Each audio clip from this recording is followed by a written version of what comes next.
Isang magandang umaga po sa ating lahat. Tayo po ay magdidiwang ng muli ng ating pagsamba sa ating Panginoon. Kayo po ay unang linggo ng buwan ng Pebrero. At bilang panimula po, tayo po ay mag-uumpisa sa pagbasa ng salita ng Panginoon. Nasusundan naman ang opening prayer. Tinatawag ko po si Aldris para sa pagbasa ng salita ng Diyos at kamaya po si Brother Luis para sa opening prayer. Ang pagbasa ng banal na salita mula sa Efeso chapter 6 verse 6 to 10. Gawin ninyo iyan, may nakakakita man o wala, hindi upang mapuri ng mga tao, kundi dahil kayo'y mga lingkod ni Kristo at buong pusong sumusunod sa kalooban ng Diyos. Maglingkod kayo nang masaya ang kalooban na parang sa Panginoon.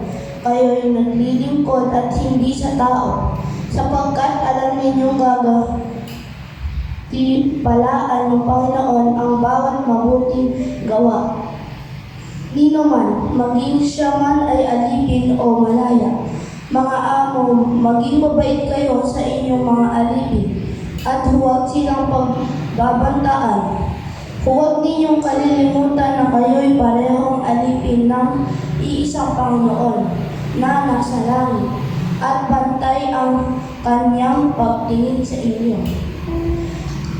Bilang pagwawakas, magpakatibay kayo sa kalakasang galing sa Panginoon at sa kanyang dakilang kapangyarihan. Ang salita ng Diyos.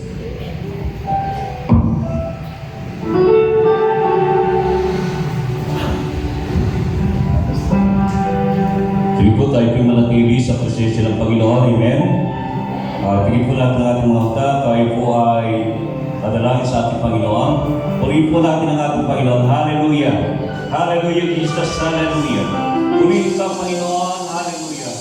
Hallelujah, Jesus. Hallelujah. Hallelujah. Hallelujah. Hallelujah, Jesus.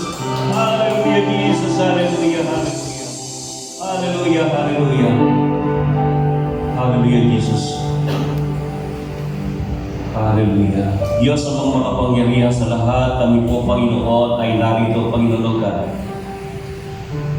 Malapit po kami, Panginoon, sumasamba sa Espiritu at katotohanan, Panginoon God. Panginoon, sa umagang ito, dalangin po, Panginoon God, na ang kabuuan ng gawain o Kristong panambang ito, Panginoon God, tinataas po sa iyo, Panginoon God. I-bless po, Panginoon, ang gawain, Panginoon God. Hallelujah. Lord, dinadalain po, Panginoon God. Hallelujah. Ang lahat, Panginoon God, na gagamitin mo, O Diyos, sa sambahan ito, Panginoon. Ang magpapaawit, Panginoon God, bibigyan sila, Panginoon. Hallelujah.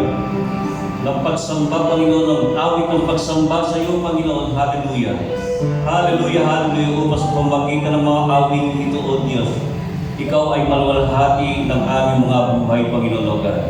Dalangin po, O Diyos, Panginoon God, na lahat, O Diyos, na gagamitin sa umagang ito, i-anoy, Panginoon, ng banal na Espiritu, Panginoon God. Hallelujah. Ang mga instrumento, Panginoon God, at lahat ng gagamit, Panginoon God, i-bless, O Diyos. Hallelujah. Panginoon, nilalapit po namin sa iyo, Panginoon. Higit sa lahat, ang maghahayag ng ibang salita, Panginoon God. Ikaw po, O Diyos, ang makita, O Diyos. Hallelujah. Patuloy ni anoint the Holy Spirit of God. Hallelujah. Upang ang bawat letra, bawat salita na lalabas sa kanyang bibig, Panginoon God, hindi magkakaroon ng power and anointing the Holy Spirit of God. Hallelujah. Hallelujah. Upang ang mga salita ng Panginoon ay di lamang natin narinig, Panginoon God, kung dito po, Panginoon, ay ating isa sa pamuhay. Dalangin po namin, Panginoon, ang mga kapatid namin wala pa sa loob nito, O Diyos. Niling po namin na ingatan po sila, Panginoon God. I-bless po, Panginoon, ang ilang daraanan, O Diyos. Hallelujah. Dadali sila dito ng ligtas at payapa. Salamat po, Panginoon. Kaya Lord, nandito po kami lahat. Sama-sama kami, Panginoon God, nagkakain sa Panginoon upang sumamba at magpuri sa aming Panginoon Jesus. Amen. Amen. Hallelujah.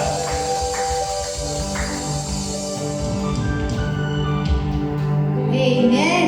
Sa mapagpalang umaga po sa ating lahat. Napakadakila po ng ating Panginoon. Kaya tayo'y manabik sa araw na ito, sa oras na ito, na siya ay ating sambahin. Sabay-sabay po tayong umawit. Puso ko'y nananabik.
Kanya ang ating mga puso, ang ating isip. Hallelujah, hallelujah.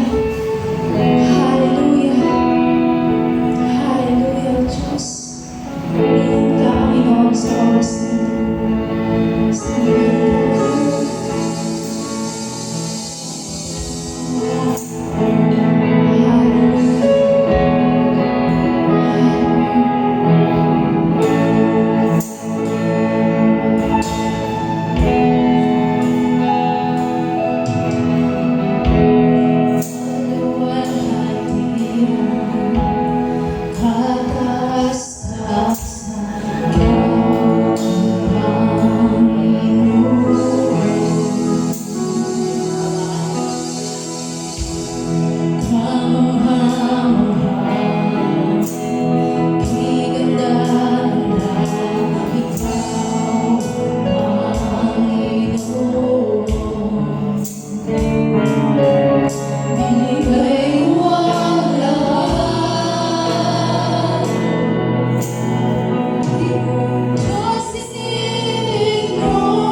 Taas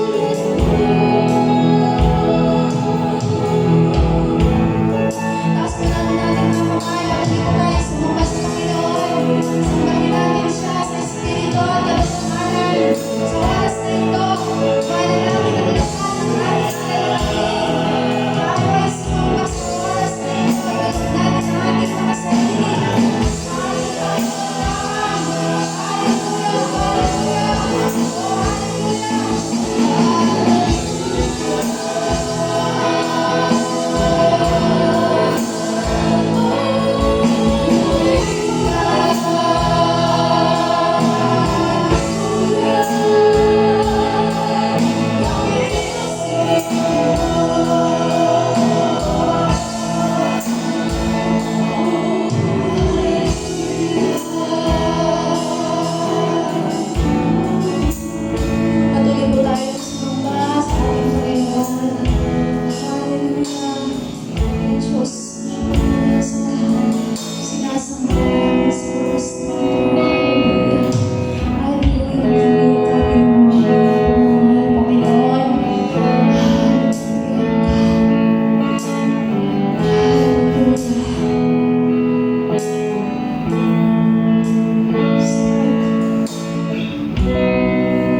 ay umupo. At ang susunod po nating gawain ay ang pagbabalik ng pasalamat sa ating Panginoon sa pamamagitan po ng ating pagbabahagi. Dito pong nakaraang linggo, kung ano po ang paano po natin may papahayag sa ating, sa ating mga kasamahan ngayon, paano ang Panginoon Diyos ay naging kasama natin sa lahat, sa pagtugon sa ating mga pangailangan at pagtugon sa ating mga dinadanas na suliranin. Ngayon po ay tinatawag ko po kung sino man sa atin ngayon ang nais magpatotoo o magbigay ng magbalik ng pasasalamat sa ating Panginoon.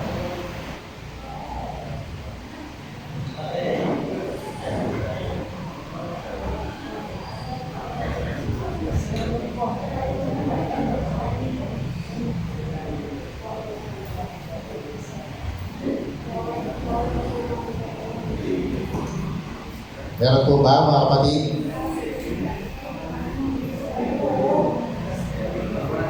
Si Brother Jerry daw po. Magandang umaga sa inyo mga kapatid. Ako po yung nagpapasalamat sa Diyos dahil napakabuti niya. Nagpunta kami sa Bela. Hindi mo lang ako nakapag-share to. Pero gumawa pa rin ng Lord. Nagkakong yun. Dahil nagulat ako dahil yung anak ko dadalaw na rin daw siya. Pagawa. Mayroon palang isang church din doon na dahil dito. At doon po sila lumatalo ngayon. Kaya po rin ang may nakakabuti ng Panginoon doon. Sa ganitong bagay na tayo naglilingkod sa Lord. Sambahayan natin po ay maliligtas din. Kaya napakabuti ng Diyos dahil hindi niya pinabayaan, hindi niya kami pinabayaan. Meron din mga anak ko doon na kung nga po ng trabaho niya lang po ay nagmamasage. Pero salamat sa Diyos dahil marami siyang kahit marami siyang nagpapamasagsaan niya. Kaya napakabuti niya, hindi lang gano'n. Tinawag niya siya ng Lord. Dahil may potential po rin yun. Marunong din siya bigara, kaya pinapractice daw siya. Kanilang pastor doon. Kaya puri ng Diyos, binabalit ko ang lahat ng patuloy. Salamat sa mga ko. Amen. Tuloy po ang Panginoon sa buhay ni Brother Jerry na kanya pong anak po niyo, Brother Jerry, nasa may ay nandun po na active na rin po sa gawain ng Panginoon. Dali po, yan. Sige po, meron pa po bang nahabol? Kung wala na po ay tayo po ay magpapatuloy na sa ating gawain. At tinatawagan ko po si Pastor Manny para po sa para po sa Last Supper.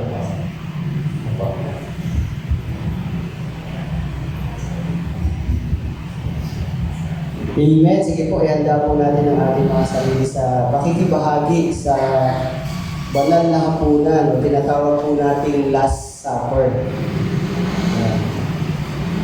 Inayayahan po ang lahat na tumayo at sabi po sa unang Korinto,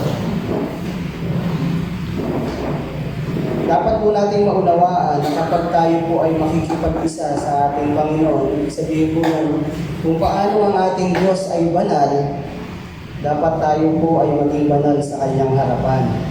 So sabi po rito, sa unang Korinto, chapter 11, verse 27.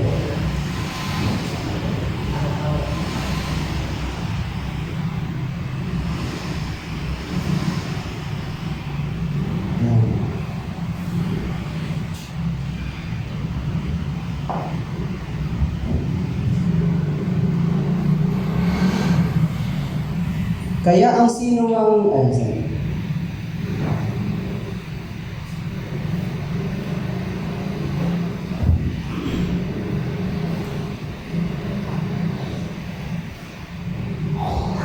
Kaya ang sino mang kumakain ng tinapay at umiinom sa kopa ng Panginoon sa paraang di nararapat ay nagkakasala sa katawan at dugo ng Panginoon.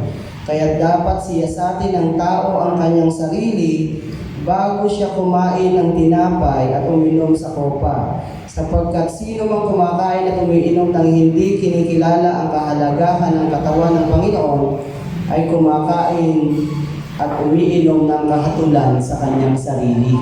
So, ibig sabihin pala, pag tayo po makikipag-isa kay Kristo, dahil ang ating Panginoon ay banal, dapat tayo po ay maging banal sa harapan niya. Hindi ibig sabihin na hindi ka na makakagawa ng kasalanan. Kundi sa harapan ng ating Ama sa Langit, kapag tayo'y may kasalanan, tayo'y nahihiwalay sa Kanya. So, dahil sa ating Panginoong Yesus na nabubo sa krus ng Kalbaryo ang kanyang dugo, yung kabanalan ni Jesus ang napupunta sa iyo, napupunta sa atin. Kaya ang kailangan natin makipag-isa kay Kristo. Ibig sabihin, hihingi tayo ng tawad, magpapalinis tayo sa Panginoon upang maging karapat-dapat tayong makibahagi sa katawan at dugo ni Kristo. Amen? Ngayon po ay habang umaawit ay i-distribute natin ang ating mga elements.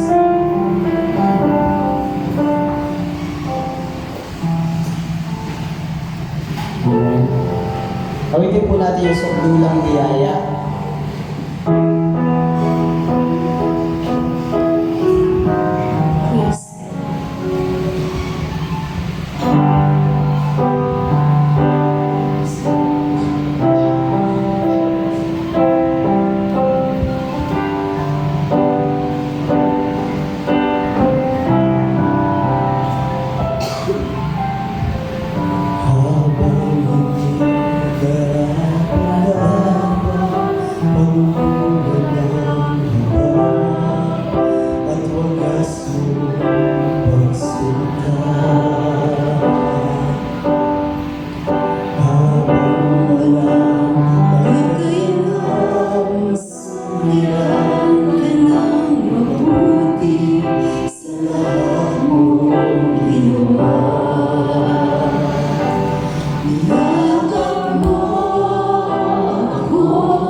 Itaas po natin ang tinapay.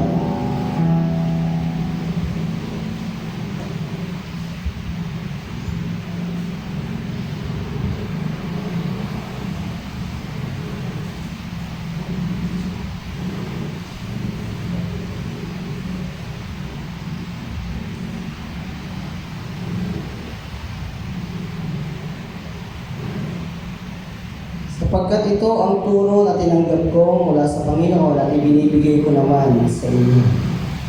Noong gabing siya'y ipinagkanulo, ang Panginoong Yesus ay dumampot ng tinapay, nagpasalamat at pinagpira-pira sa inyo at sinabi, ito ang aking katawan na inihahandog para sa inyo.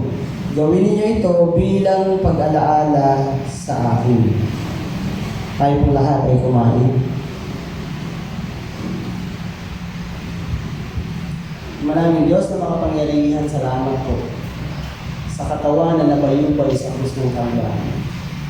Salamat po sa pagsakripisyo upang kami ay matubos sa aming mga pagkakasala. Sa iyo ang papuri at pasasalamat. Taas po natin ang saro. Matapos maghapunan, dumampot din siya ng kopa at sinabi, ang kopang ito ang bagong tipan na pinagtitibay ng aking dugo. Tuwing iinumin ninyo ito, gawin ninyo bilang pag-alala sa akin. Sapagkat tuwing kakain kayo at ng tinapay na ito at iinom sa kopang ito,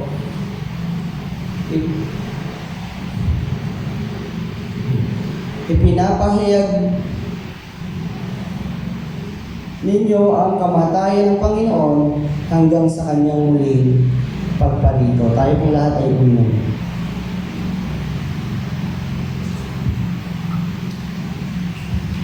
Salamat po, Panginoon, sa dugong na ulo sa krus ng Kalbaryo.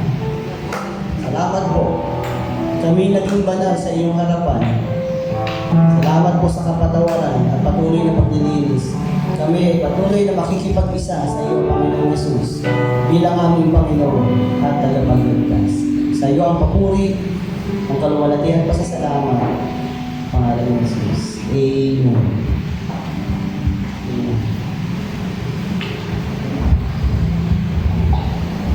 Hindi pa tayo po ay magsiupo. Mga kapatid, tayo po ngayon ay makikinig ng salita ng ating Panginoon. Ating pong ihanda ang ating mga puso, ang ating mga isip. Ibukas ang ating puso at isip. Salita ng Panginoon na nadadalhin sa atin ng ating pastor, si Pastor Arthur Bondo.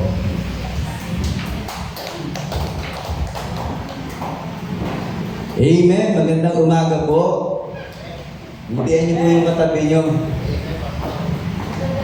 Ngitian niyo po. Sige po. Ay, sabi mo, kamusta ka?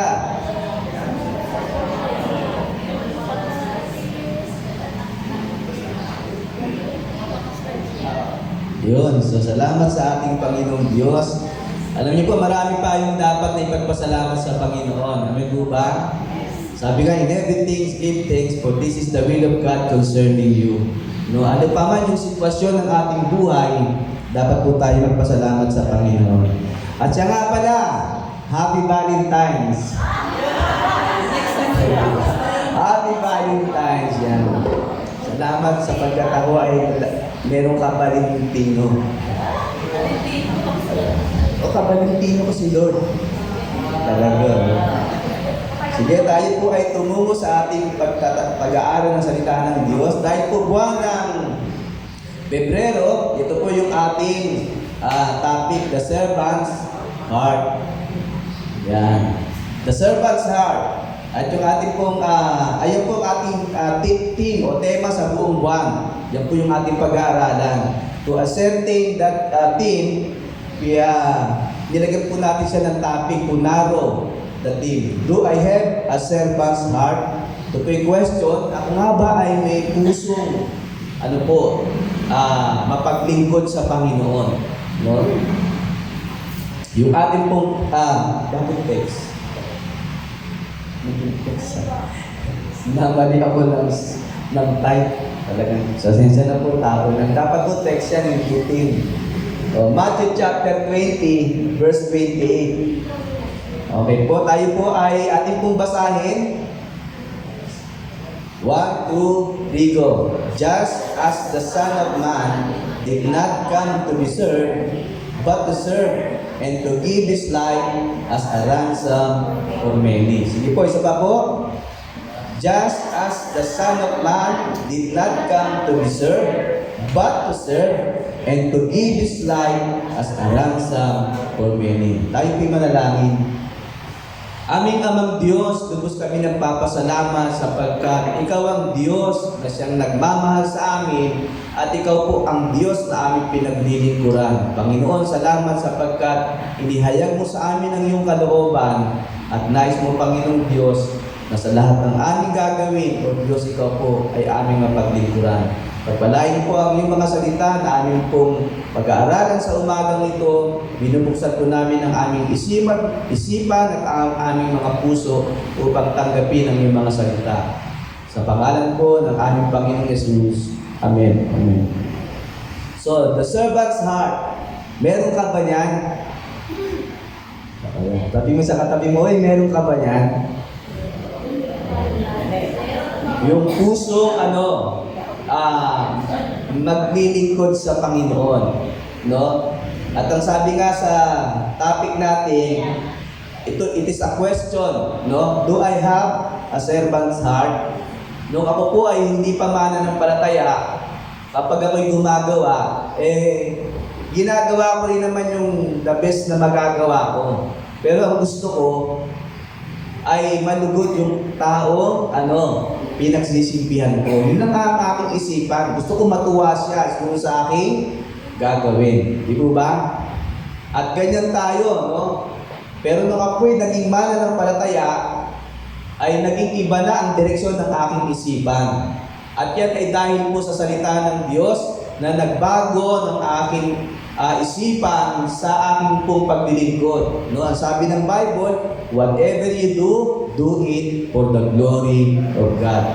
Ngayon tayo mga mananampalataya na hindi mo masasabi sa iyong sarili na ikaw ay hindi lingkod ng Diyos. Ikaw ay lingkod ng Diyos. Sabi mo sa katabi mo, ikaw ay lingkod ng Diyos. Kasi bakit po? Alam nyo, ang akala ng marami, ang paglilingkod sa Diyos, ito lang yung ginagawa namin. Pastor ka di ba? Music leader ka music minister ka di ba? Yan ang mga lingkod ng Diyos. In particular sa mga nangangaral ng salita ng Diyos. Pero hindi po ganon ang sinasabi ng Biblia. There is also a particular ministry. No, meron talagang paglilingkod sa bawat ministeryo.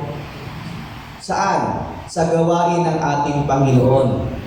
Pero hindi nangangahulugan na sila lamang yung lingkod ng Diyos. Siyempre, kung ikaw ay tagapangaral, ang sabi nga ni Pablo, ipangaral mo ang salita ng Diyos. Di ba? O, kung ikaw ay tagalinis ng church, linisin mo ang church para sa Panginoon. Kung ikaw ay tagahugas ng pinggan sa church, maghugas ka ng pinggan ng maayos. Huwag mong iwanan ng may sabon. Kung ikaw ay tawag nito, nagtatrabaho, no? Saan? Sa sekular. Gawin mo yon para sa Panginoon. Amen? Ibig sabihin, in totality, lahat po ng ating ginagawa, dapat ang layunin natin ay ang papurihan ang Diyos. Sapagkat ang Diyos ang nakasasaliksik ng ating mga puso.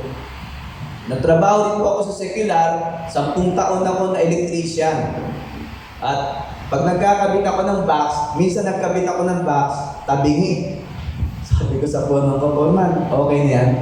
Sabi sa akin, bandong. Bandong kasi tawagan namin at pigil bandong. Ayusin mo naman, kita mo tabingi, Gusto mo ba? Wala na tayo Yung may-ari ng pinagagawa natin yan Let me use the word na minumura tayo.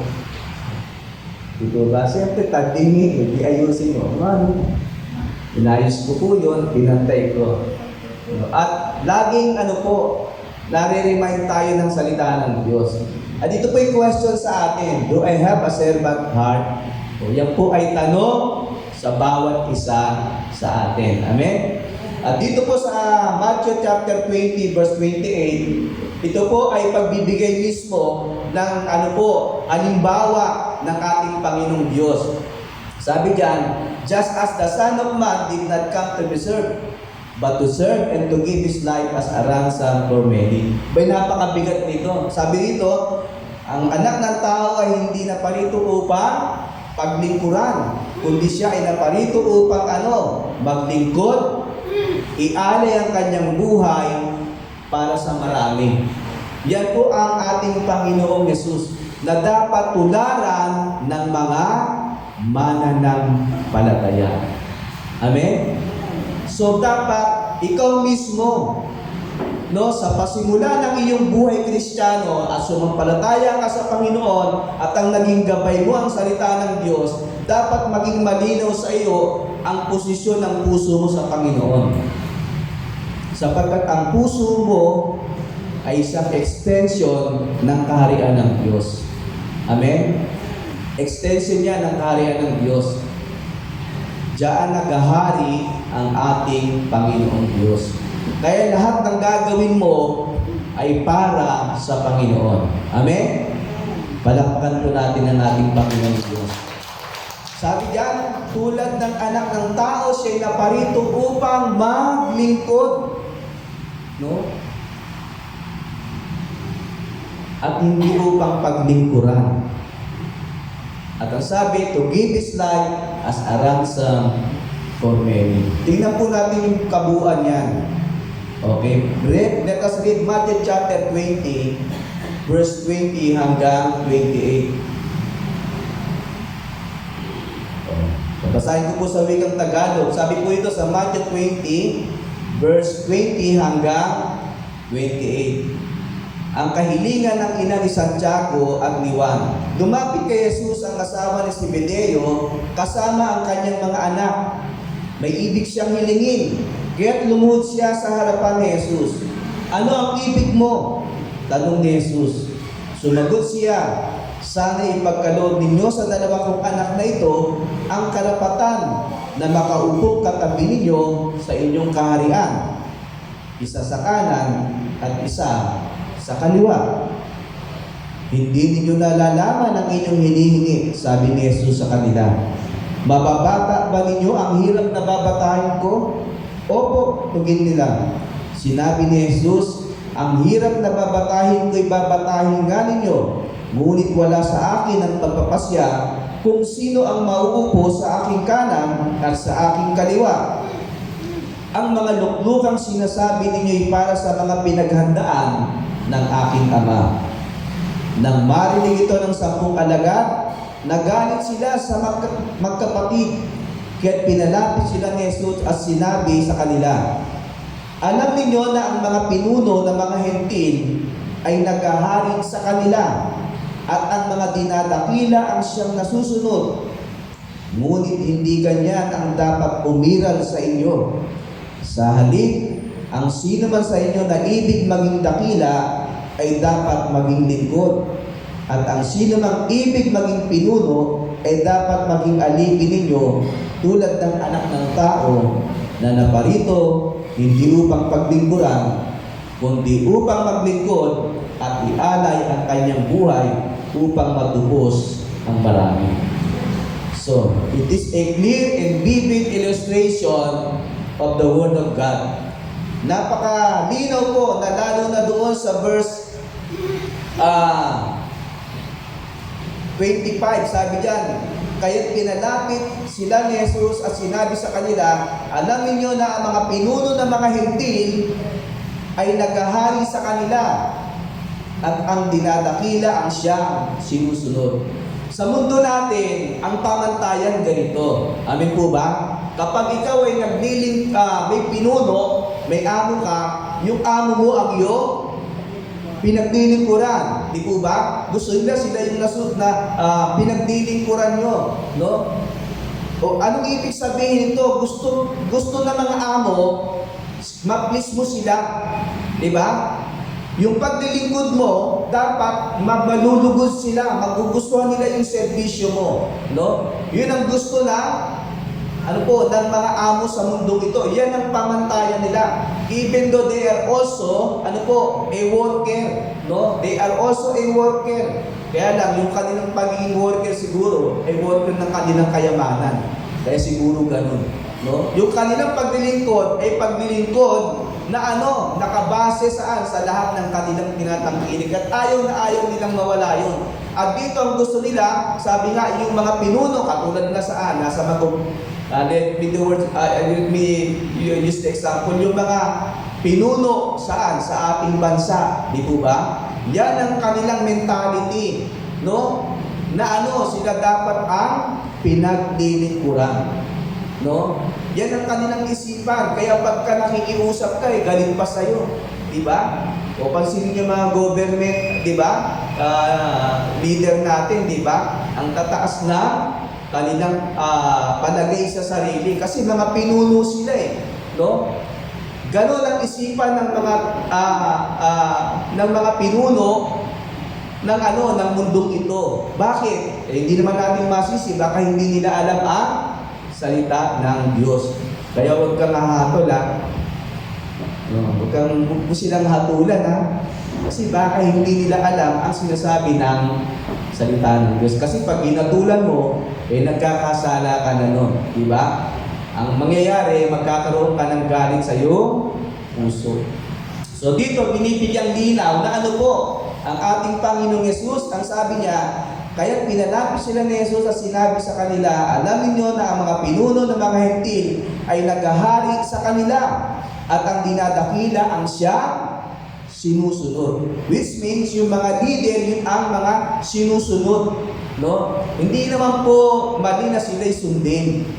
Di po ba? Pero, ang Panginoong Yesus, binibigyan niya ng halimbawa, at paalaala na kahit ikaw ay isang pinuno, dapat ikaw ay maging lingkod.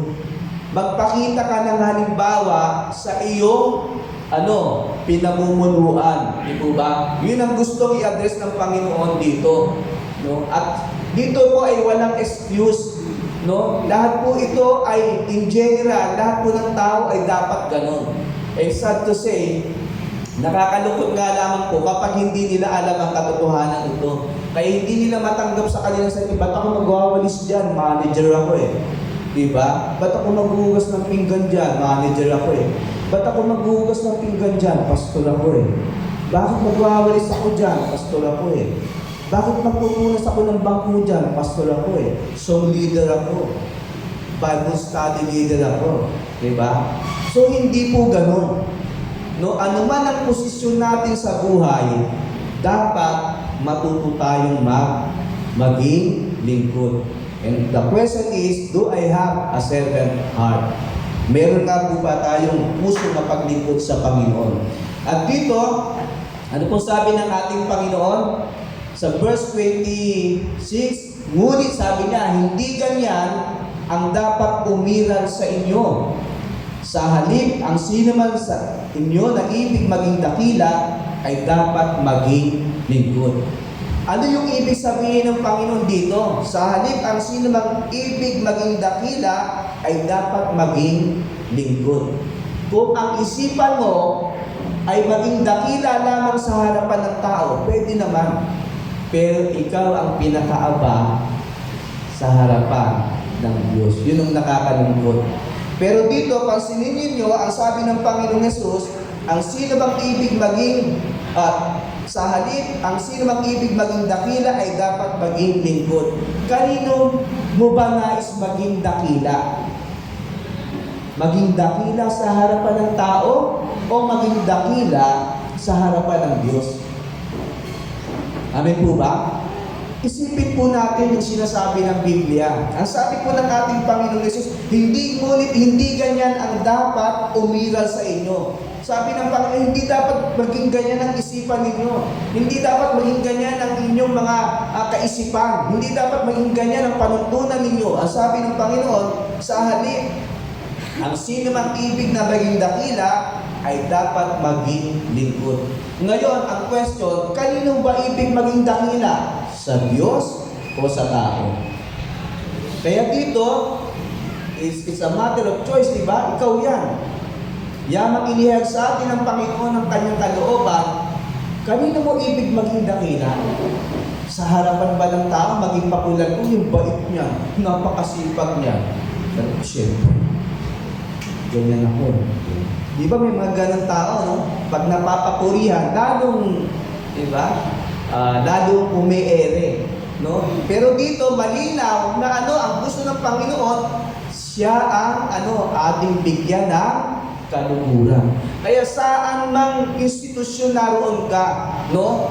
Ano man ang pinaglilingkuran mong kumpanya, tandaan mo palagi ang paalaala ng Panginoon sa kanyang mga salita. Sabi niya, sa halip, ang sino man sa inyo na ibig maging dakila ay dapat maging lingkod. Alam niyo, promotion comes from the Lord.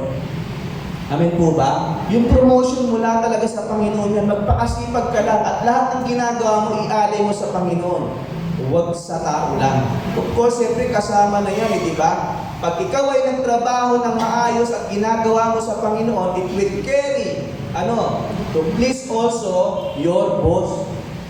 At time will come, aanihin mo yan, ipopromote ka na iyong boss. No? At dahil yan saan? Sa God's intervention sa iyong buhay. Hindi ka manghihimakot, hindi ka manghihinayang sa iyong pagpapakasipag sapagkat ang ginagawa mo ay para sa Panginoon. Hindi ka magkakaroon ng regrets, hindi mo sasabihin mo, yung kumpanya na yan, dati ang liit-liit, ang sipag namin yan, ngayon lumaki na, ganito ganon, ganito ganyan. Diba? Punong-puno na ng hinanakit ang loob pala, biruin mo yun. Kung halimbawa nagsimula ka ng 1 taon, inabot ka ng 10 taon, gano'n ang posisyon ng iyong puso, kawawa ka. Kaya alam niyo po, yung mga nagkakasakit sa puso, yung mga puno ng sama ng loob. Hindi ako makahinga. Bakit? Masama kasi ang loob ko. Wala naman siyang sakit sa puso, hindi ako makahinga. Bakit? Masama kasi ang loob ko. Wala kang sakit sa puso. Masama lang ang loob mo kaya hindi ka makahinga.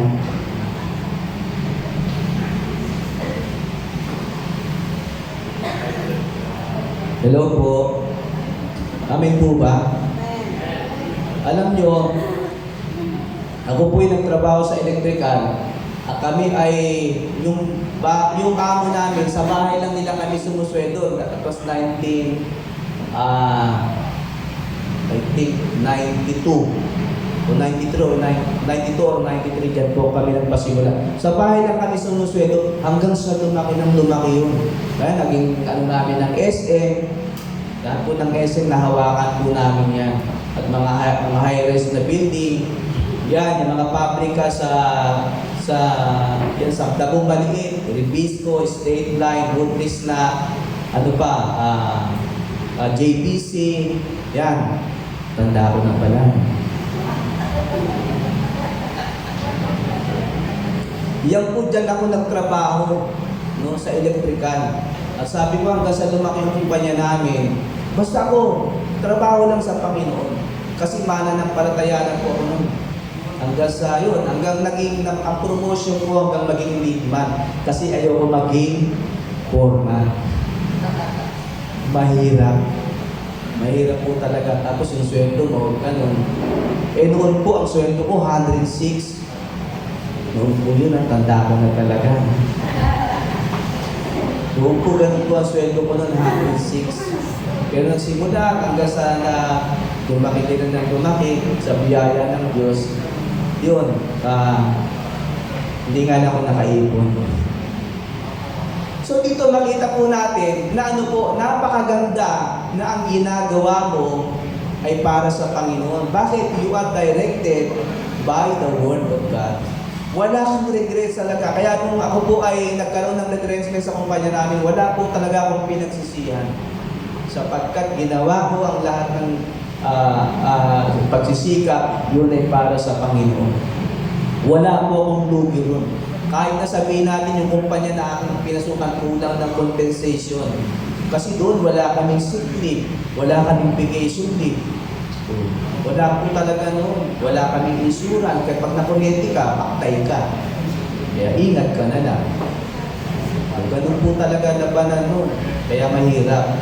Pero sabi ko, sa kabila noon, ang puso ko ay puno pa rin ng pagpapasalamat sa Panginoon kasi marami kong natutunan din sa aming pong Panginoon. So dito po makita natin, ang sabi, ngunit hindi ganyan ang dapat umiral sa inyo, sa halip ang sino man sa inyo na ibig maging dakila ay dapat maging lingkod. Baka isipin mo, kanino mo ibig maging dakila? Sino ang gusto mong parangalan sa buhay mo habang nabubuhay ka sa mundong ito? Ang Diyos ba o ang tao? Nasa inyo po yan. Pero pinapaalalahanan tayo ng salita ng Diyos para ma-redirect ang ating isipan, magkaroon tayo ng isipang tulad ng sa Diyos na sabi kung paano ang anak ng tao na parito upang maglingkod at hindi upang paglingkuran at ialay ang kanyang buhay para sa marami. Ganon din po tayo. At number 1 dyan, alam niyo po kung kanino? Ang ating mga mahal sa buhay. Amen po. Kaya kung hindi mo kayang mahalin ang mahal mo sa buhay, hindi mo rin kayang mahalin ang ibang tao. Totoo po yun. No? Kung hindi mo kayang mahalin ang mga mahal mo sa buhay, hindi mo rin kayang mahalin ang totoo ang mga hindi mo mahal sa buhay. Okay, verse 27. Ang sabi ito, ang sino mang ibig maging pinuno at ay dapat maging alipin ninyo. Baliktad, no? Sabi niya, ang sino mang ibig maging pinuno ay dapat maging alipin ninyo. Kung ikaw ay pinuno, dapat maging alipin ka ng mga pinaglilingkuran mo. At teka, lugi ako dyan. Eh ako nga pinuno, tapos magiging alipin pa ako. Diba? Eh yun ang sabi ni Lord eh. Diba? Dapat nga maglingkod ka sa kanila. Diba? Kaya ang sabi niya, ang sino mang ibig maging pinuno ay dapat maging alipin ninyo. Amen? Kung ikaw na italaga kang maging pinuno, kunin mo yung prinsipyo ng Panginoon na ikaw ay dapat maging alipin nila. Amen? Ano pong ibig sabihin to? Magpakita ka ng halimbawa. No? Ikaw mismo, set an example to them. Mahihiyayin sa'yo. Eh, pastor nga namin doon, naghugas kami pa. Diba? O, kukwento nila yun. Eh, pastor nga namin, naglilinis yun, nagwawalis eh. Kami pa. O, diba? So, dito nakikita natin kung pala ang gusto ng Panginoon. Alam nyo, kahit po sa ating mga tahanan, no? Kung ikaw ay panganay, dapat paglingkuran mo yung mga kapatid mo. Amen? Hindi yung babatok-batukan mo, kunuha mo akong tubig doon, kunin mo nga yung tuwalya ko ron, kunin mo yung ano ko ron. Eh, baliktad, kawawa naman yung mga kapatid mo. Kaya nang lumaki, sama ng loob sa'yo. Ito, nung maliliit kami, eh, ano yan? Binabatok-batukan ako niya. Ang daming utos niya. So, doon pa lang, makikita natin yung kalagayan natin sa buhay. Kanino mo ipapakita yung paglilingkod mo? Eh, di sa pamilya mo muna. Amen? Pagdating sa trabaho, madali na. Bakit? Nagawa mo nga sa pamilya mo di ba? Naglingkod ka sa mga kapatid mo. Kami po'y 6 na magkakapatid. Pangalawa po ako sa panganay. At yung panganay namin, so happy mayroon pang rheumatic heart, may sakit sa puso, hindi ako may na naging panganay. Wow! Na-promote agad. Kaya alam niyo po, ang katotohanan, mahirap maging panganay. O dahil maagang nawala yung tatay ko, that was 1986, and that year I was 16 years old. Gumraduate ako ng high school, hindi na ako nakapag-aral kasi ang isipan ko, pero ang maganda po nung Kristiyano na ako, ang isipan ko, Lord, gusto ko matulungan yung nanay ko, si kawawa naman, ilang pa yung mga kapatid ko maliliit. Kaya ano po ako, marami rin po ako naging trabaho. Kaya natuto po ako magmaneho, 2 taon ako sa driver, 10 taon ako electrician, kaya marunong ako maghalo ng semento, lahat po na naranasan ko. Dahil saan? Dahil sa pagmamahal ko sa aking pamilya. Wala na akong tatay, di ba? At nagpapasalamat ako, sabi ko, Panginoon, salamat sapagkat nagpakilala ka sa akin. Dahil kung hindi, baka iba ang naging prinsipyo ng aking buhay. Bahala kayo sa buhay niyo. Bahala din ako sa buhay. Salamat hindi naging ganun. Kaya niredirect ng Panginoon ang aking buhay. At ang sabi ko pa nga, dahil bata pa ako, wala pang talagang trabaho na mapapasukan. Yun, nagpunta ako ng Cebu, 1 taon at 8 buwan ako ron. At sabi kasi ng Chuy ko, doon ka na lang sa Cebu, pumasok ka na lang ng sundalo. Punta ako ron, hindi din naman nangyari. Ang ginawa ko puro, naging pastol ko ako ng baka sa kapambing. Kaya yung Chuy ko, tuwa-tuwa. Biruin mo yung 13 baka niya, sa loob ng 1 taon at 8 buwan, naging 31. Ba? Tapos yung kambing niya na 13, sa loob din ng 1 taon at 8 buwan, naging 51. Kaya yung Chuy ko, tuwa-tuwa, Ato, huwag ka nang umuwi sa Manila. At umiiyak ako nung sabi ko, Lord, panahon na. Uuwi na ako. Walang mangyayari sa akin dito. Hindi mo kalooban na maging sundalo ako. Hindi mo kalooban na maging pulis ako. Kaya alam niyo po, sabi ng Lord, huwag tayong lubusang magtitiwala sa ating kapwa. At pati mas matindi yung sinabi ng Lord. Sabi, cursed is the man who trusts to the man. Sumpain ng taong magtitiwala sa kanyang kapwa. Kasi binuhos ko rula sa chewing ko Para bang siya na yung pag-asa ko at pag nakapasok ko, so na problema ko, hindi pala ganun. Kaya umiiyak ako nun, sabi ko, uwi na lang ako, yan ang pag-uwi ko doon, magkaroon na ng iba't ibang trabaho. Kaya napakahalaga po. Ang sabi nito, ang sino mang ibig maging pinuno ay dapat maging alipin ninyo. Payag ka ba? Tapos katayo mo, payag ka? Parang ang hirap po. Di na. Nagtapos ako ng video, tapos ganyan. Hindi ba kaya magwalis, no? Hindi kaya magugas ng pinggan, no? Parang hindi kaya gumawa ng maliliit na bagay, no? Pero alam nyo, linaw po ng direksyon ng ating Panginoon. Sino mang ibig, maging alipin ninyo, ay maging pinuno, ay dapat maging lingkod ninyo. Amen?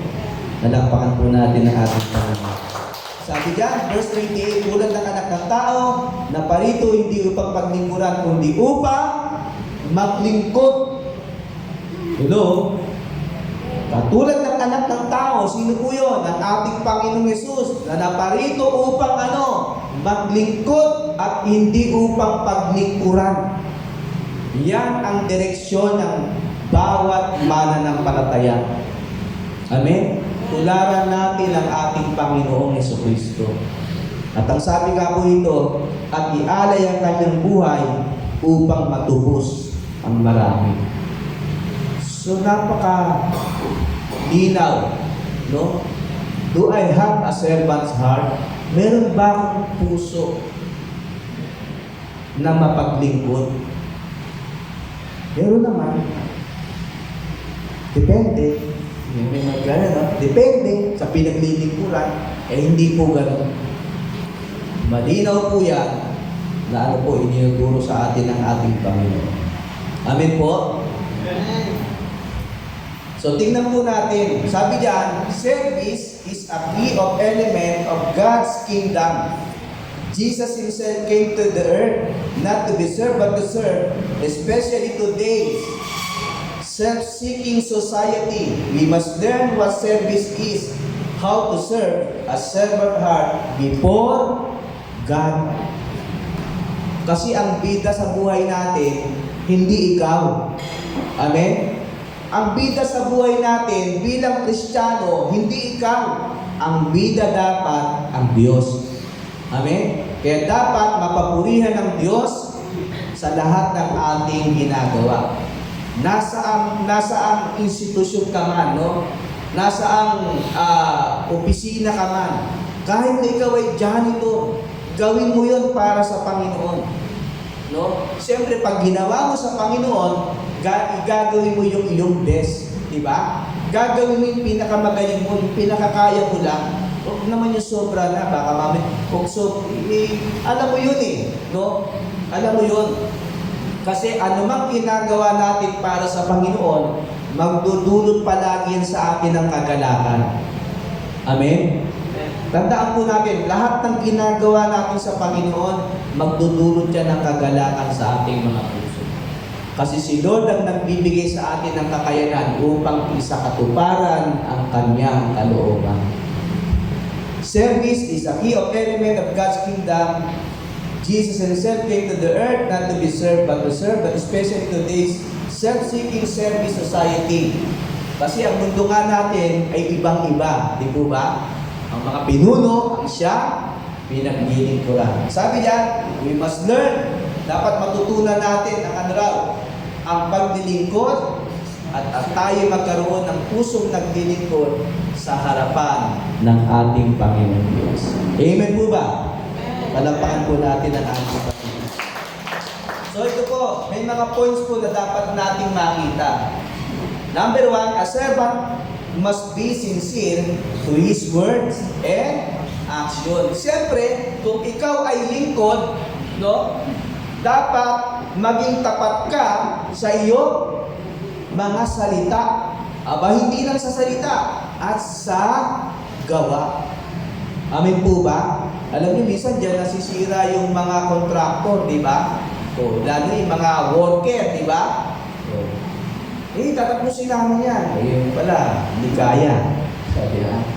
Pero ang mahalaga, tapusin mo pa rin. Di ba? Minsan nagkakaroon ng diferensya pag may deadline. Okay? But again, dapat maging tapat ka pa rin sa iyong salita. Kahit mali, basta tapusin mo. Yun naman ang usapan dun di ba? Kung hindi man umabot sa date, okay lang. Basta tapusin mo. Sa paano paraan, maging tapat ka sa pananalita at sa gawa. Next, a servant must be enthusiastic to his word. Ano ba yung enthusiast? Dapat ikaw bilang lingkod, masigla ka, di ba? Sa iyong mga ginagawa. Hindi pwedeng lalamya-lamya, di ba? Hindi pwedeng, maghapon ka na, yun lang nagawa mo. Di ba? Walang kasigla-sigla. So, yan. Lalo na po sa pagdating sa mga construction site, ganyan po yan, di ba? Minsan pagka, ba't yun lang nagawa mo maghapon? Kaya, mainis talaga ang pinaglilingkuran mo, di ba? Kaya kailangan napakahalaga yung pagiging masigla. Okay.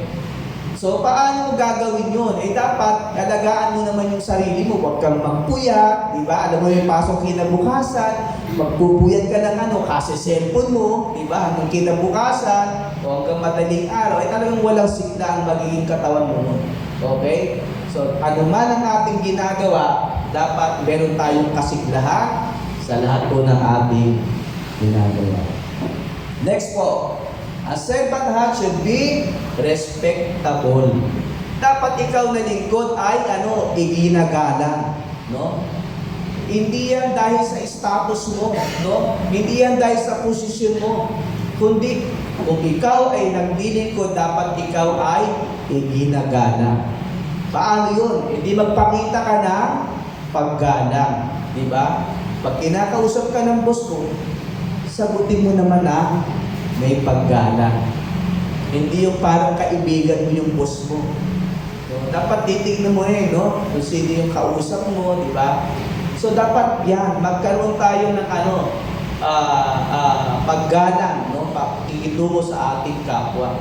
No? Kung gusto natin tayo ay galangin, ikaw muna, di ba? Magpakita ka ng paggalang. Next, a servant lives victorious. No, ang lingkod ng Panginoon, no, ay dapat namumuhay na matagumpay. Hindi ibig sabihin hindi ka na nabibigo.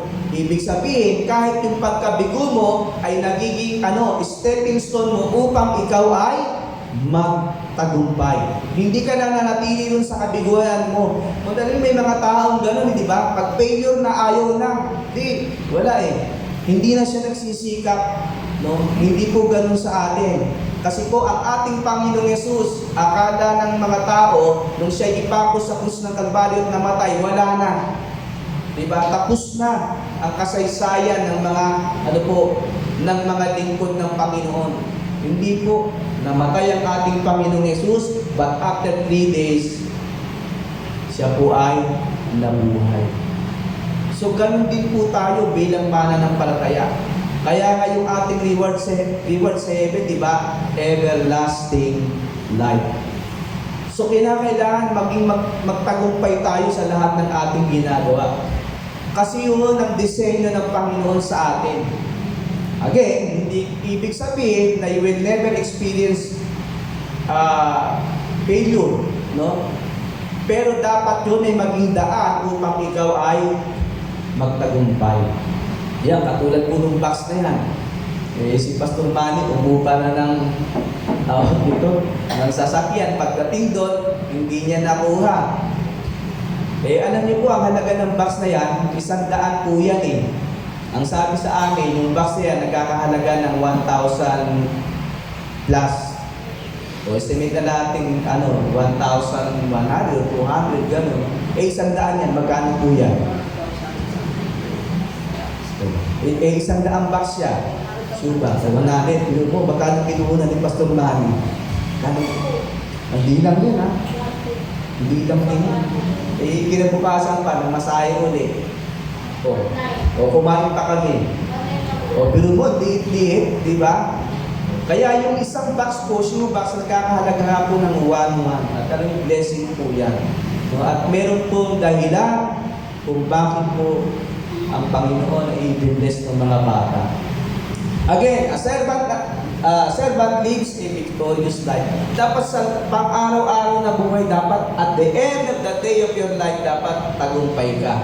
Amen? Paano mo gagawin nun? Di mag-pray ka, Lord, maraming salamat sapagkat anuman ang mga pangyayari sa aking buhay sa araw na ito, pinasasalamatan kita. Amen? Dahil tagumpay ang iyong buhay. Amen? A servant must be approachable. Kung ikaw ay lingkod, dapat ikaw ay madaling lapitan. Kaya huwag kayong mga kapatid, huwag kayong mahiya sa amin na lumapit. Kung may kailangan kayo, dapat po kayo. No? Advice. Minsan, di ba, kaya alam nyo, ang katotohanan, bakit malalayo ang magulang sa anak? Kasi nga yung tatay nila, hindi nila ka-close. Ako po, experience ko yun. Tatay ko, hindi ko siya ka-close. Nanay ko ka-close. Gusto ko man maging close sa tatay ko, hindi. Hindi kami naging ganun ka. Pero yung nanay ko talaga makananay ako. Pero hindi dapat ganun. Dapat maging ang tatay ay anak ay maging close sila sa isa't isa. Okay? So, nasa tatay talaga yun. Siyempre, anak, yun, yung pinakailangan. Dapat approachable ka. Amen? Bilang lingkod, dapat madali kang lapitan. No? Kaya, alam nyo, ang isang dahilan kung bakit hindi kanila lapitan dahil nahiya sila sa iyo. Nahiya. Ito yun naman katotohanan, di ba? So, ikaw naman, nakikita mo ganun, ikaw na lumapit, di ba? So, ikaw yun bilang lingkod ng Panginoon. At si Jesus, di ba nung siya ay nandito, approachable siya, di ba? Lagi siyang nilalapitan. Hindi dahil may kailangan sa kanya, kundi yun ang karakteristik ng ating Panginoon. A servant should be needful. Dapat ang lingkod ng Panginoon ay malinis. May problema ba yun? Ay totoo po yun. Diba? Dapat ikaw, lingkod ng Panginoon, ay maging malinis ka sa iyong sarili. Sa loob ng tahanan mo, di ba? Maging malinis ka rin, no? Hindi lamang yung iyong spiritual life, no? Dapat ayusin mo rin naman kahit yung pandabas na buhay, no? Amen po ba? Baka pagbisita sa inyo, Pastor, ang bilibili ng bahay ni Pastor, hindi man usapan ka na ba?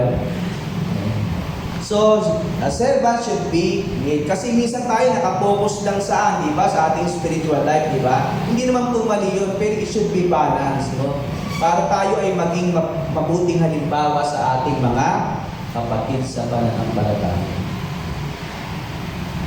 Yan. Lastly is, a servant must be thoughtful.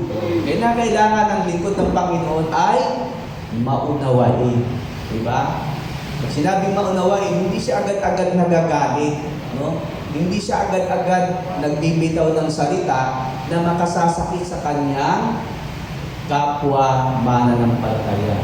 Hindi lang sa kanyang kapwa mananampalataya, lalo na sa kanyang mga mahal sa buhay. Kaya pag tuloy nagalit at nakapagsalita ng hindi maganda, babalik ang tanong. Sasabihin lang nun, pastor ba yan? Diba? Yun lang ang tanong, pastor ba yan? Tapos agad, sige.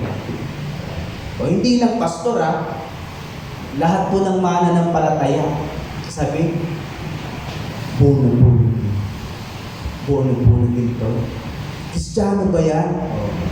Kala nyo kami ng mga pastor lahat po tayo. Amen? Walang excuse. Kinakailangan maging maunawain ka. Alam mo kung minsan, ganyan napitas ang ating buhay Kristiyano. No? Ano ba yan? Lagi na lang ba ako umuunawa?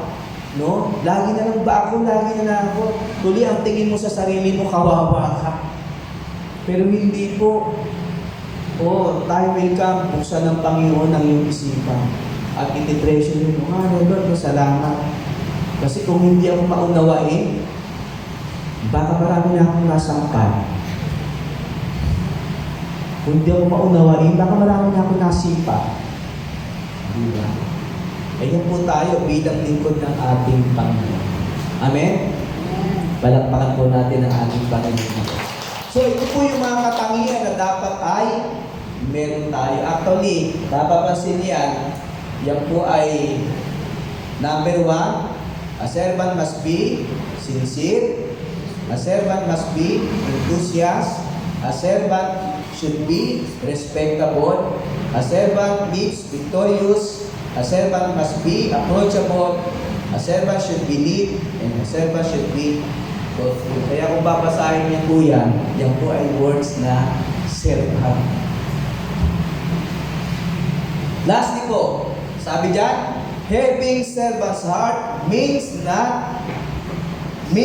to not only to give what people needs, but to serve with the right motivation. So whether you eat or drink or whatever you do everything for the glory of God. Ano po sinasabi? Bilang isang lingkod ng Diyos o bilang isang may pusong naglilingkod, dapat sabi yan means not only to give what people needs. Hindi yung lilingkod ka dahil may pangangailangan lamang ang iyong kapwa. No? Hindi dapat yun ang maging posisyon ng puso. Kundi ang sabi diyan, but to serve with right motivation. Dapat tama ang motivasyon ng iyong puso. Tama ang layunin ng iyong puso. Bakit mo ginagawa yun? Hindi lang dahil sa kailangan nila. Amen? Kasi kung kailangan nila, isang ganito kasi, dahil sa kailangan nila, gagawa ka ngayon ng paraan. Pag nakagawa ka na ng paraan, tapos gusto mo in return, masuklian ka, hindi na-appreciate yung ginawa mo, di ba? Anong mangyayari? It's hurt. Di ba? It's hurt. Na mo yan, tapos ganito. Ang tanong, mali na yung motivation mo, di ba? Hindi na sa Panginoon. Dapat lagi ang sabi, but to serve with the right motivation. Puso lagi ang tinitingnan ng Panginoon. Kaya ang sabi, so whether you eat or drink, sabi dyan kung kayo man ay kumakain at umiinom, o anuman ang inyong ginagawa, gawin ninyo para sa kaluwalhatian ng Diyos. Pero mo, kung umiinom ka, kumakain, ano ibig sabihin yan? Kahit sa iyong pagkain, dapat ay ipanalangin mo. Kasi sa pamamagitan ng panalangin mo, pinasasalamatan mo ang Diyos. Diba? Hindi ka na magiging matakaw. Hindi nalalakas yung kain mo. maging kontrolado na. Yan. Kidding aside, yan po ang nais ng Panginoon sa atin. Kaya sabi diyan, dinagpungan pa, whatever you do, ano man ang iyong ginagawa, gawin mo para sa ikaluluwa natin. Siya may ba kaya sintetas ko eh? Hallelujah. Purihin ka o aming Diyos sa umagang ito. Salamat dakilang Diyos sapagkat ang iyong mga salita, Panginoong Diyos, ay tunay na aming pong nagpagkain ng aming mga kaluluwa, nagbibigay sa amin ng kalakasan, nagbibigay sa amin ng katatagan, nagbibigay o Diyos sa amin ng kasiglahan, nagbibigay o Diyos ng direksyon at linaw, Panginoon, sa aming buhay sa daigdig na ito. Kaya, Panginoong Diyos, kami hindi manghihimagot at hindi mapapagod, Panginoong Diyos, sa paggawa ng mabuti, sapagkat ang aming mga puso, Panginoong Diyos, ay iyong pinananahanan. Kaya, O Diyos, sa umagang ito, patuloy ka lamang, O Diyos, na mangusap sa amin sa pamamagitan ng iyong mga salita, na sa lahat ng aming gagawin, Panginoong Diyos, ay tunay na ito, O Diyos, ay magbibigay ng kalawalhatian sa iyong dakilang pangalan. At sa gayon, Panginoong Diyos, kami naman po ay mapupuno ng kagalakan, sapagkat ang aming buhay ay tunay na pinagpala mo. Kaya, O Diyos, sa umagang ito, maraming salamat po, Panginoon, sa iyong mga salita. Kami, O Diyos, ay patuloy na lalakad lamang, mamumuhay ayon sa iyong kalooban. Purihin ka, dakilang Diyos, sambahin ka, Panginoon, at luwalhatiin ka sa pangalan ng aming Panginoong Yesus. Amen. Amen. Balakpakan po natin ang ating Panginoong Diyos.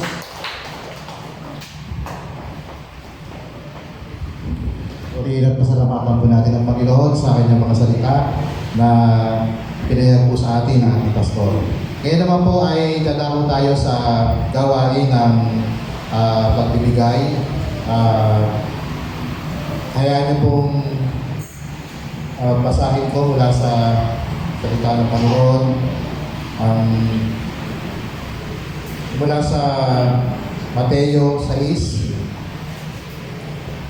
verse 23, sinasabi po dito, datapwat hanapin muna ninyo ang kanyang kaharian at ang kanyang katuwiran, at ang lahat ng mga bagay na ito ay pawang idaragdag sa inyo.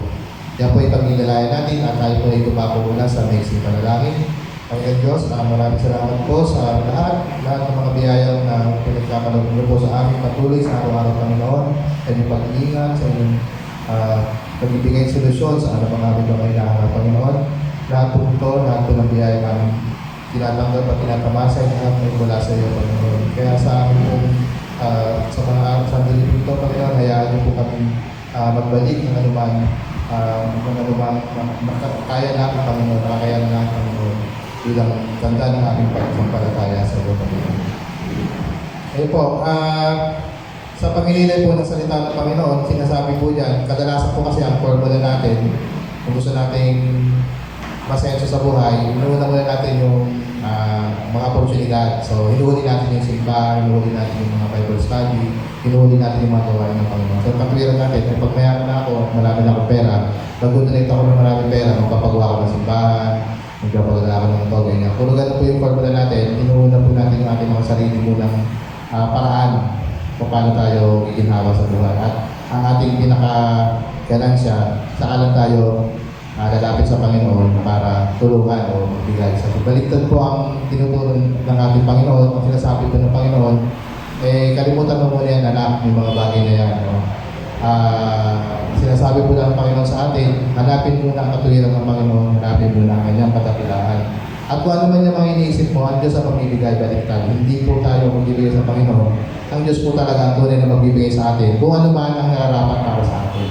So, ganyan din po sa gawain ito ng pagbibigay, tayo po ay sumasampalataya sa Panginoon at bilang patuloy po na ating pagpapalataya sa Kanya at ating po tinutupad ang Kanyang utos. No? Na tayo po ay magkaloob sa ating simbahan upang sa ikakalawak po at para po sa pagtulong po sa pangangailangan ng Kanyang gawain at ng gawain ng Panginoon dito sa mundo. Ito po, tayo po ay magbigay.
Because His given Jesus Christ,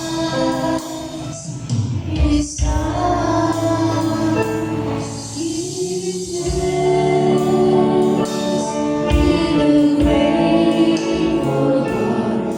He lives to the Holy One. He lives because His given Jesus Christ, His Son.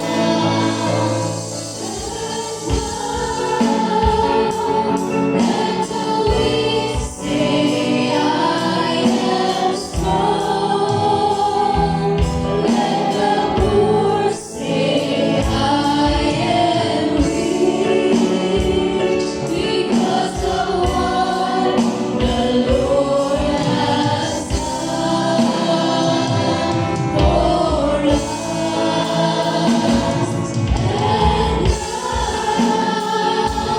And now we say, I am strong. Let the poor say, I am rich, because of what the Lord has done for us.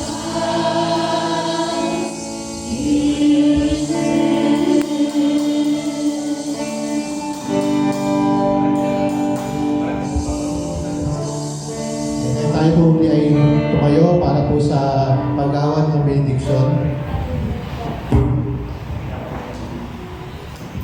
Po ating iuna, itaas po ating mga kamay sa langit. Dakilang Diyos, salamat po muli sa iyong kabutihan, sa iyong pag-ibig na hindi nagbabaling noon, ngayon at magpakailanman. Lagi lamang po, Diyos, ang aming subaybayan niyo, Panginoon, at patnubayan sa lahat ng aming gagawin. Sa pangalan ng Ama, ng Anak at ng Espiritu Santo. Amen.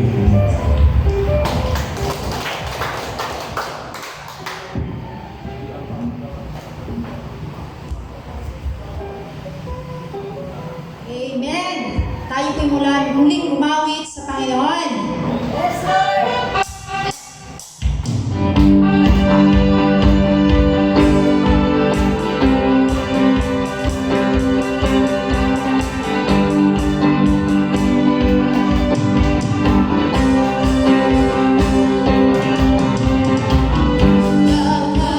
Panginoon, dito sa puso ko.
Sister Joy. Announcement po. Every Wednesday po, meron po ang ating main church ng The Wednesday Church online via FB Live and Zoom, headed by Pastor Elvin Sabrin and Pastor Boyet Serduar. Prayer meeting every Wednesday, 7 to 9 p.m. po. Bible study, Monday, Tuesday, Wednesday, Thursday, Friday, and Saturday sa respective places po. Subscribe JTMCC Sabarte, watch us on Facebook, watch us on YouTube, like us on Facebook. After po nito, cell grouping po, lalaki, babae, at teens. At inanyayahan ko po bawat isa, reserve the date, February 25, 2024, Sunday, at 2 p.m. ang ating 12th year anniversary po entitled Embracing the Call to Serve of a Heart of a Servant. Kaya lahat po sa last Sunday of the month, nanayang ko pong bawat isa na i-free nyo po yung araw na yon para sa araw ng ating anniversary. Alam ko po na ang ating puso ay mananabig para sa ating Panginoon. Amen po. To God be all the glory po. Always be grateful, forever be thankful, and we are always abundantly blessed. God bless everyone. Have a great weekend. See you next Sunday.